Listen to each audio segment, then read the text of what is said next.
Vjerujem da ste do sada već izradili svoje genijalne predloške koje biste željeli ponuditi i drugima na korištenje i postoji opcija za višekratno korištenje vašeg predloška.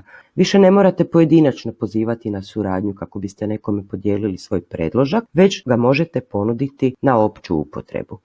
Kako ćemo to uraditi? Prvo kliknemo na ove 3 okomite točkice i dupliciramo svoj predložak. Sada ovu kopiju možemo javno podijeliti. Prvo ćemo naravno provjeriti funkcionira li sve u postavkama kako smo to zamislili. Idemo na uređivanje, pogled,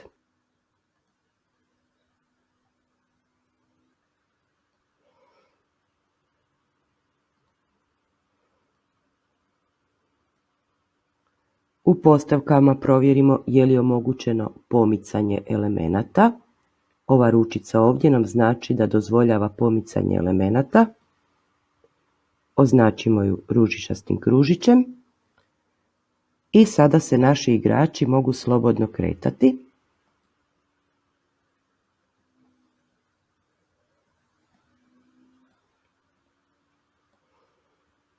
Važno je samo da su nam svi ovi interaktivni elementi zaključani kako osim igrača ne bi mogli i njih pomicati. Kada smo sve provjerili možemo podijeliti svoj predložak. I ovdje nam je bitna stavka gdje dozvoljavamo višekratno korištenje svog predloška i ostalim korisnicima.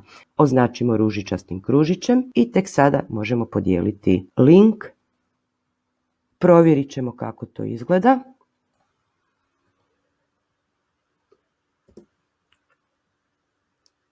Ovdje se pojavljuje naš predložak. Kako netko pomoću ovog linka može preuzeti naš podijeljeni predložak? Treba se spustiti skroz dolje i pronaći Reuse this geniali, kliknuti na njega i on će se naći u njegovom korisničkom računu među njegovim predlošcima. Evo, meni se pojavila kopija višekratnog korištenja. To je kopija koju sam ja podijelila. Kada dobijete kopiju nekog predloška, vjerojatno su zaključani elementi. Kako ih otključavate da biste ih mogli koristiti? Jednostavno klikom na njega dirnete ovaj mali lokotić i uređujete, odnosno mijenjate svoje zadatke, svoja pitanja. Ja ću sada ovdje promijeniti moje pitanje. Mogu umetnuti i neku sliku.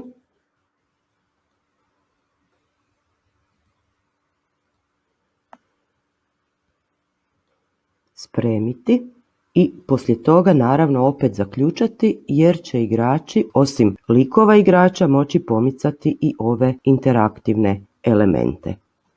Provjera.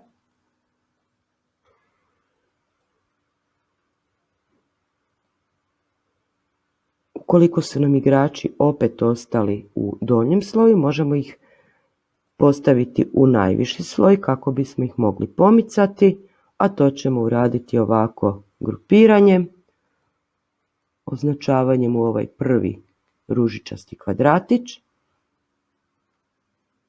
Uređujemo na postavkama gdje dozvoljavamo pomicanje elemenata.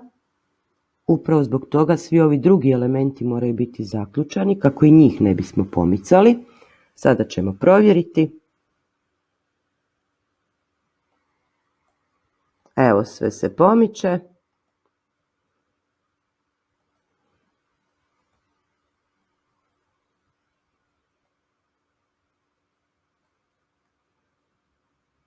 Preuzeti predložak je sada spreman za naše preuređivanje.